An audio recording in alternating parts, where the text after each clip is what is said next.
Hey, sweet. What number have I got? Sam Spade, Detective Agency. Well, me, sweetheart. Nothing's happened. Call me later, Dwight. The white check. Look. I didn't know you were in town. You didn't write to me. Effie, F. Yes? This is me in the flesh, Sammy the Spade. Oh, now what? Goodbye. Effie, I'm in a payphone. My nickel is running out. Oh, Dwight, how can you be so cruel and play jokes at a time like this? Wait, listen. Oh, you listening? Yes. I am not dead. Don't believe everything you read in the papers. Or hear on the radio. You were at my funeral. Is that what you were about to say? Yes. It was lovely. Don't believe that either. Stay right where you are, sweetheart, because I'll be there, alive and handsomer than ever, with an account of a caper which proves you can kill some of the people part of the time. My exaggerated report on the death of Sam Spade. Spade is grand to be blooming well dead. Candles at my feet, candles at my head. We're not open for business today. I mean, Mr. Spade's office is closed right now because... I'll wait. You look just like Mr. Spade. What's your name? Spade. S-P-A-D-E. Spade. Sam never told me he had a twin brother. He doesn't. But then you... I'm me, Sam. Oh, wait. Come here. Now do you believe me? Oh, what's the use? You're so much nicer. Oh, never mind. Now get your pencil and paper and take it. Date November 17th, 1950. To Miss Effie Perrine. That's me. From Samuel Spade. That's me. License number 137592. You must have been the last one to see him alive. Did he tell you to give me a message? Shut up. Subject, my death. Dear Effie, since the sight of me in the flesh, breathing, hungering, and living doesn't convince you, maybe this report will. Think if you can back to last Monday. Now, if you recall, it was about 11 o'clock when on the flimsy pretense that we needed stamps for the office, you drew $2 from petty cash and stepped out to buy a pair of step-ins. And that's when my client materialized. He was small and thin and carried with him the unmistakable odor of stale flour. His black alpaca suit, string-bow tie, elevator shoes, and white gloves had no bearing on his conversation. Oh, dear. My name is Chester Swan. Are you sure? Yes. And my name is Spade. What can I do for How you? tall are you, Mr. Spade? 6 feet in my feet. Weight? 178. I always notice a man's bone structure, don't you? Oh, always. Open. Huh? Open. Let me see inside. Anchors? Mm-hmm. All right. Fine. Oh, well, now that you know me this well, Mr. Swan, what can I do for you? Oh, dear. Perhaps I shouldn't have come here at all. I'm sorry, Mr. Spade. Well, Ruth. Oh, dear. Oh, hello again, Mr. Swan. You wanted to talk to me? Yes, but I can't talk now. Mr. Spade. Still here. There. I live at 8516 Claremont in Berkeley. I'll be there tonight. Oh, dear. This time, as he made his exit, he left $50 on the edge of my desk. And so, stupid me, I was at 8516 Claremont at the close of the day. It was a small white cottage with green shutters and a white picket fence. There was a hill in back and a brook in front. The sun was beginning to set on it, and it was all very picturesque. In fact, so much so that a girl with red hair, blue jeans, purple smock, oils, and canvas was making it immortal. She liked me immediately. Here, hold this. Certainly. Marshall, Oh, yeah. this is my first landscape. I'm a sprouting artist. Obvious. Make your own? Not when I can get somebody to do it for me. Who are you? Oh, I might be a fellow artist. Don't do that. You're a liar. You're Sam Spade. I saw your picture in a newspaper clipping when I was helping Chester clean out his desk before he moved it. But You don't know an easel from a palette. Oh, but I could learn. I take it seriously. Oh, then so do I. I doubt it. You've never tried to get away, to stand off, to throw off the shackles, have you? No, I'll have to admit that the urgency of living, the pressure of merely existing, has had to... Catfish, Sam. By the way, I'm Amy Goodrich. Catfish? The world is full of unhappy people who never try to get away from it all. Well, honest, Stop it. Well, I wanted to, really. Honestly, Sam, get away from everything. Leave, I dissolve. dreamed of it. Never return. Cross my heart. Mhm. What are you doing here? We'll see Mr. Swan. He isn't home yet. This house is a wonderful subject. Look, Sam, colorful, moderate, pleasant. Mm-hmm. That is until the sun stops shining. But picture it at night in the fog, crushed with barrenness, full of death, brooding on it. I'm trying to capture that, too. It's what we've got to get away from, isn't it? Absolutely. You and I... Sam, as you start up the hill on Claremont, there's a green apartment house on the right. I'm in 420. Well, maybe we'll find a way out together. Maybe. I waved her a fond farewell and sat on the steps of my client's house until he showed up at 6:15. He took me inside where the only furniture was an army cot and a portable barbecue. I'm so glad you kept our appointment, Mr. Spade. I'm so frightened. I've been upset all week long. I didn't know what to do. I just didn't. And what have you been so upset about, Mr. Swan? Well, lately, Mr. Spade, infrequently, for the last week, I've noticed a man. I think he's following me. Mm-hmm. At first, I'd see him in a car following my bus when I went downtown. Then he'd be waiting around at the bus stop in the evening when I came back. Oh. I sold my house, and I'm ready to move. It's unnerved me so much, but... Did he follow you home tonight? No, but Well, would anyone be following you, Mr. Swan? Well, I don't know, Mr. Spade. I don't know. I really don't. All right, I'll try another tack. What does this man look like? He always wears dark clothes and a hat. I'd say he was about your height. 6 feet.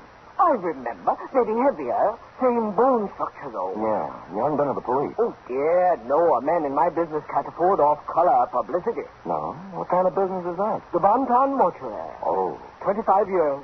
Same location. Oh, and I've worked hard. So very hard. And if there's something behind all this, something that has stopped me from being made the executive secretary of the Undertakers Breakfast Club when they hold their annual election next month, I don't know what I'll do, Mr. Spade. I just don't really know what I'll do. I just don't. Oh, go ahead, Mr. Swan. You'll feel better. Just let it all out. Just really do.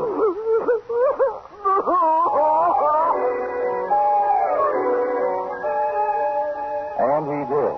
When he stopped crying, I instructed him to go about his daily habits as always and left, assuring him I'd get to the bottom of it all. I walked down to the corner ostentatiously, which is a neat trick well calculated to throw nefarious observers off the track and lull them into false security. And when the bus showed up 10 minutes later, I got on it, rode 3 blocks, walked back, and took a plant across the street. A clever route, as you see, to invite a showdown.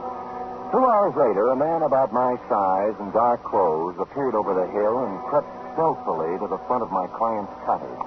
He had his eyes glued to the window when I walked up behind him. Hey, let go of me. Come on, you're going inside. Listen, I'm no peeping Tom. No, you're the bloodhound type. I'm inviting you in for a real sniff at Oh, this no, dog. you don't. Well, all right, then. I'll go quietly. No, okay, that's better. Now, we'll just walk up. The trick he landed on me wasn't according to Queensberry. I couldn't move for 3 or 4 minutes, and by that time he disappeared. When I recovered my faculties, I reported the incident to my client, who cried himself to sleep. After I bolted him in for the night, I stopped on my way down the hill at apartment 420 in the little green apartment house. She was still wearing the blue jeans and the purple smock, and she still had the same ideas. Come in, Sam. You said you were serious about getting away from it all, and a whole day has passed. It was that pressure of living. I'm here to apologize. You are not the girl. I'm sorry, Angel. I love to be fooled, Sam. You're forgiven. How's the painting coming? The one of Swan's cottage. Slow. Fog is always tough. Looks nice, though. How long have you been on it? 3 weeks, all told. Well, then you've had a pretty good plan on the house, haven't you? Ever notice a tall, broad-shouldered guy in a dark suit casing the place? Tall, broad-shouldered. Pretty much like me. Could anybody be pretty much like you, Sam? No, you're not. Sam, is there something wrong? No. Well, then don't stand there doing nothing. Do something. Who, me?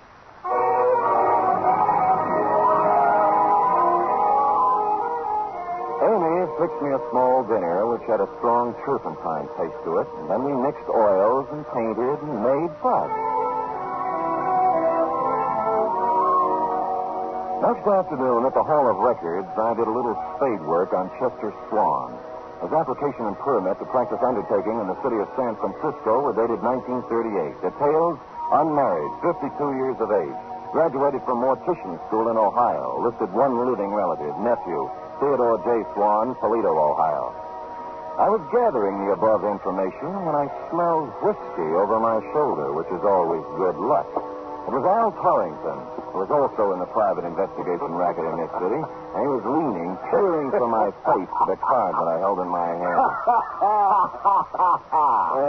He got over to you, too, son? Who got over to me, Al? Him? That Finney with the tears. What's his name? My eyes ain't so good. Swan, Al. Chester Swan. Mortician. Yeah, that's him, Sam. The same one exactly. Came to my office 2 weeks complaining about somebody following him. And he did nothing about it. Said I was too fat. Oh, well, you are, Al. Are you sure? Sure, I'm sure. And some other the boys said he was around there, too. Wanted a private eye, but he wanted a man who looked just right. How right? Obviously as right as you are, Sam, because it looks like he picked you. Yeah. yeah. Yes, it did look like he picked me. And I thought that over, and I didn't like it. And I called my client at home to tell him he was fired, but he didn't give me a chance. Oh, dear, I'm so glad you called, Mr. Spade. I really am. I called for a reason, Mr. Swan. I'm resigning this case. Oh, dear, Mr. Spade, you can't do that. You really can't. I don't think you've been quite honest with me, Mr. Swan. Oh, dear. Tears will get you nowhere. I made a routine check on your reasons for hiring me, and they don't quite fit with the reasons you gave. They really just don't quite, Mr. Swan. It's no game, Mr. Spade. Believe me. He's back tonight. Right now, he's standing beneath the lamppost outside my window, and I'm frightened to death. So please hurry over, Mr. Spade, and let's get this business straightened out. Please.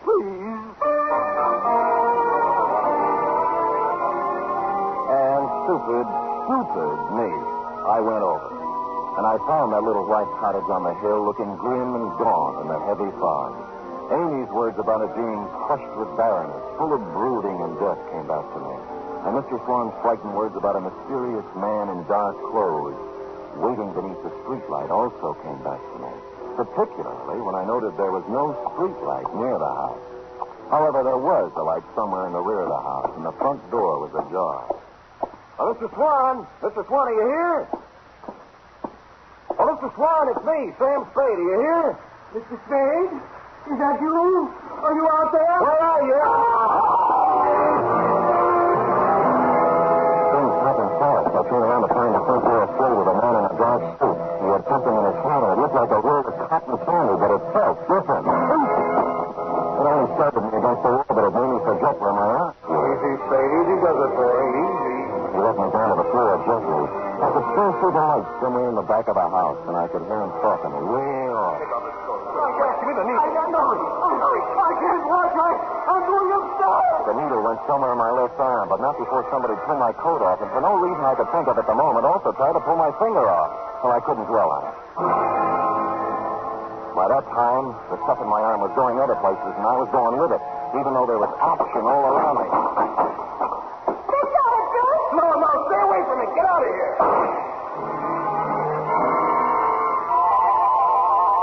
Vaguely, somewhere, somebody was shooting Roman candles or having blowouts or playing bebop. I just didn't care at all. I just didn't.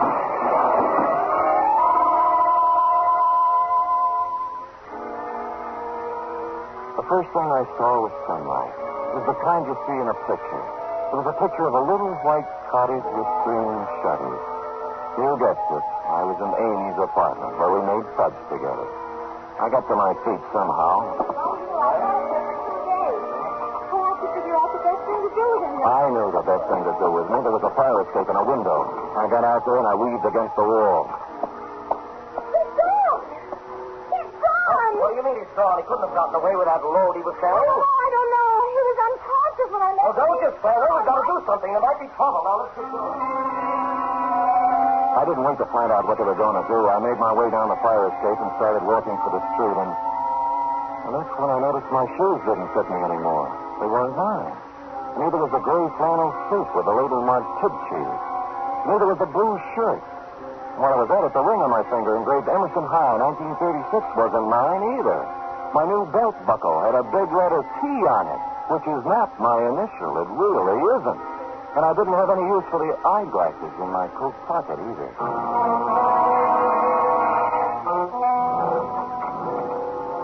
You were out when I walked in the office, F, but you've been there. There was a black crate done up in a white satin ribbon hanging on the door.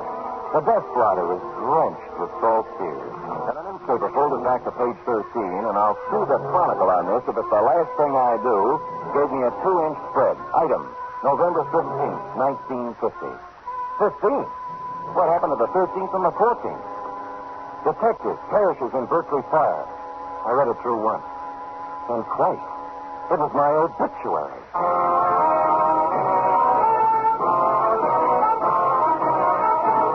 You are listening to the first in a new series of adventures involving radio's most famous... I left the crepe on the door and went out to buy a new desk plotter and some more newspapers. The Hobo News had the best story, which wasn't much. Samuel Spade, licensed private investigator, perished Wednesday night in a fire in a vacant house in Berkeley. His warm friends will feel regret at the passing of a man who was always kind to the poor. None of us ever asked Sam Spade for a handout without receiving a kind word and bon mot as he turned us down. This was nice, but I wanted more.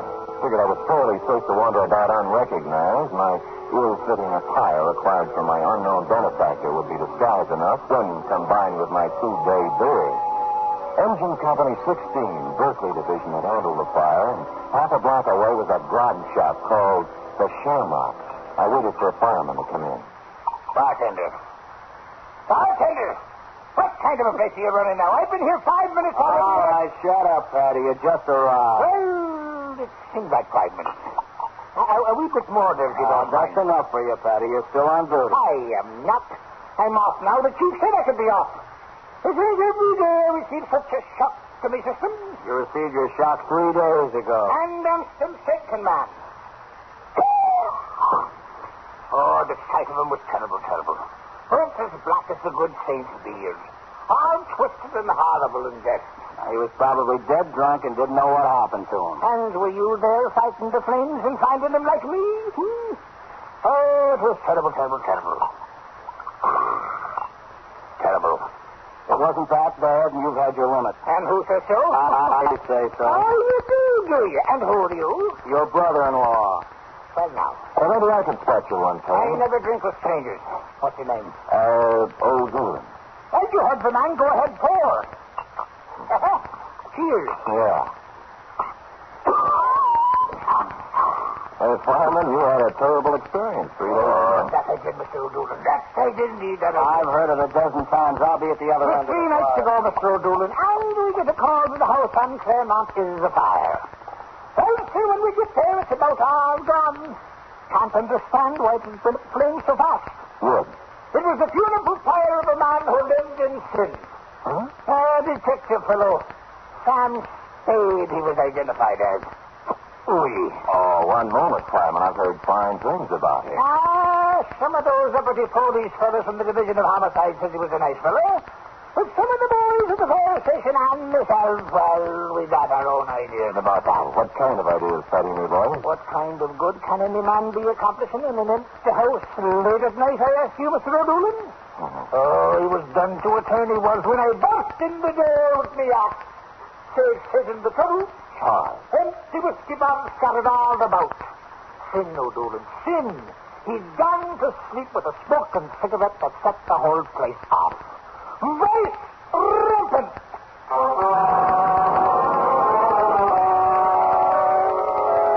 From there, I went downtown to the telegraph office where I sent a wire to Toledo on a long chance. While I was waiting for an answer on a not-so-long chance, I slunk into the Bon Pond funeral parlor to pay my respects to the departed.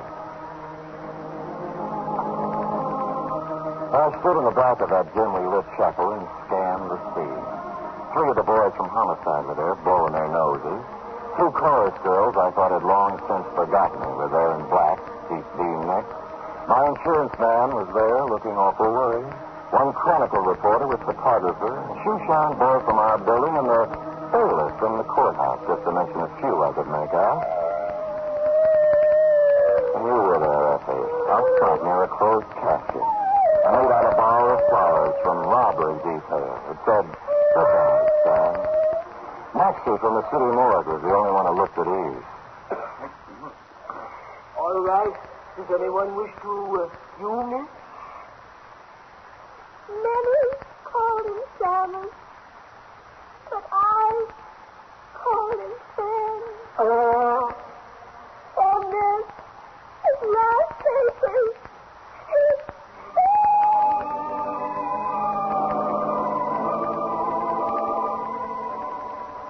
I was touched, Effie, and I would have stopped the whole thing then and there, but I had to find out who was in that casket. I reeled out the front door with tears in my eyes and slid around to the back door and into Chester Swan's private office. And there I made a phone call and got an answer to my telegram, which caused me to make another call to his bank. By that time, most of it was right in place. I searched through his desk revealed nothing, and a safe standing in the corner the same. But then my answer walked right in the door. Oh, Sam, darling, I was so worried when I found you'd left there. I saw you at the funeral, and I thought you'd be here. And the guy was with you? Was he worried too? Oh, dear. And that was Dr. Chester, and Sam, you've been out for 2 days, and I didn't... Oh, Sam, you got away from it all. You've escaped, darling. Yeah, they're burying me right now. I'm dead. It's so wonderful, Sam. Only one thing. Where do you fit? The papers. I was supposed to burn up in that fire, and what was left was supposed to look enough like Theodore J. Swan, class of 1936, Toledo, Ohio, to let beneficiary Chester Swan collect a nice pile of insurance money.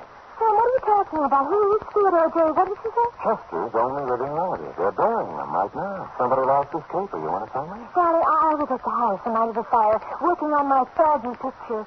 You didn't see me when you went in, and later on you didn't come out. And I went over. I was on the floor, and a man was bending over me. He changed clothes with you, Sam, and I screamed, and he pulled out a gun, and I hit him with a hoe. And I drug you out of the hand. And then what happened? I put you in my car and took you home. I was going to phone the police, but I decided it was something you were working on, and I went back.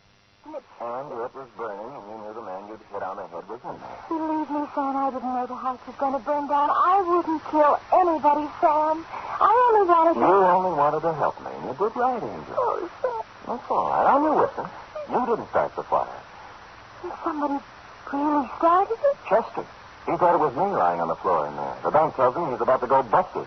He figured this one out with his nephew to scare up some insurance, though. I'm about the same size. Hold me, Sam. Hold me. It's been horrible. This is the kind of thing I was trying to paint. Now I'm smack dab up against it, and I'm sick. I'm stricken. Easy. Sam, you're really dead. Please, I will not, Sam. Just leave now. Let it go the way it is. They all think you're dead. Oh, dear. Huh? But we know different, don't we, Mr. Spade? He was holding a Navy Colt revolver in front of him with both hands. I couldn't make up my mind to rush him and count on his bad aim or stand still and be a perfect target while I tried to talk him out of it. Either way, he was a crazy man with a gun. He was getting ready to use it. Sam, he's going to kill us. Quiet, Abe.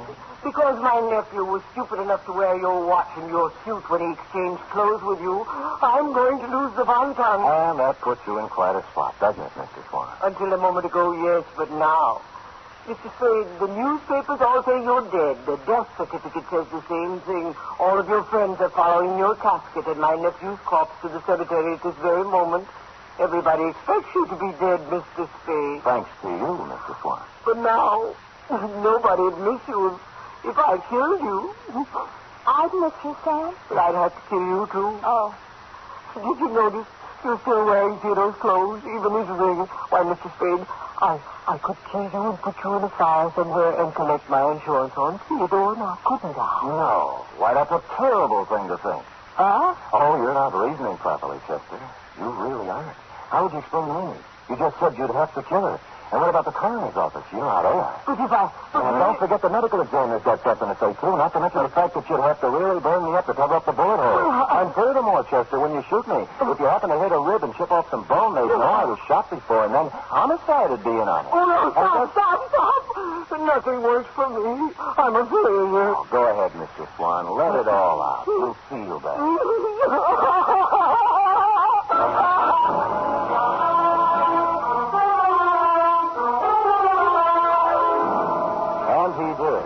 And he's still crying in his cell downtown. Period. End of report. Oh, Sam, you were so brave.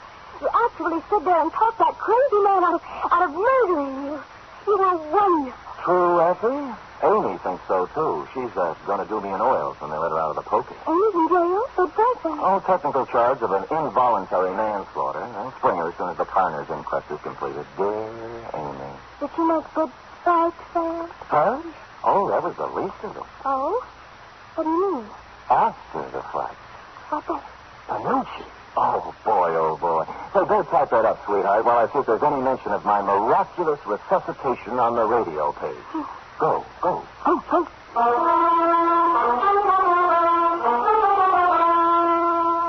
There certainly is a mention of Sam Spade on the radio page for... The letter, Sam. All typed up. Good. I will sign it and you will keep it always to remind you that I'm still here. Oh, Sam. Living, breathing, brave, and handsome. A paradise. Sam, what will you do about the mail? The mail? What mail? Where? All the letters and postcards and telegrams and all that came in when people thought you... Oh, way over here. They touch you. Oh, there's been enough tears tonight. Oh, Sam, it's so good to have you back.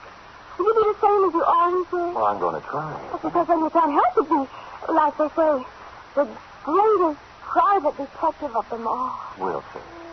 Good night. Good night, sweetheart.